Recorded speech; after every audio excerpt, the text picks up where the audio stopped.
মহাভারত নিয়ে আসছেন আমির খান, শুরু হবে স্বপ্নের প্রজেক্ট। কোন চরিত্রে থাকবেন আমির? মহাভারতে পরিচালক একাধিক। লর্ড অফ দ্য রিংসের ধাঁচে তৈরি হবে আমিরের মহাভারত।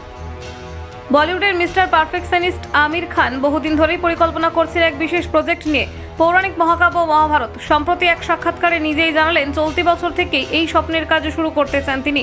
এটা শুধুমাত্র একটি সিনেমা নয়, বরং একাধিক পর্বে নির্মাণ হবে এই মহাকাব্য।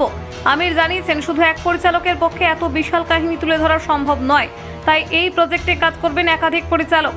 তার কথায় লর্ড অফ দ্য রিংসের মতো একসঙ্গে একাধিক অংশের শুটিং করার কথাও ভাবা হচ্ছে। এই মুহূর্তে আমির ব্যস্ত তার পরবর্তী ছবি সিতারে জমিন পারে শুটিংয়ে।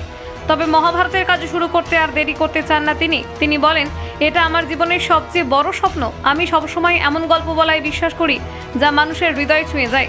অনেকেই প্রশ্ন করেছেন আমির নিজে কি মহাভারতে অভিনয় করবেন। উত্তরে তিনি বলেন, আপাতত নিজেকে প্রযোজক হিসেবে ভাবছেন। প্রতিটি চরিত্রের জন্য সবচেয়ে যোগ্য অভিনেতাদের নেওয়ার পরিকল্পনা রয়েছে।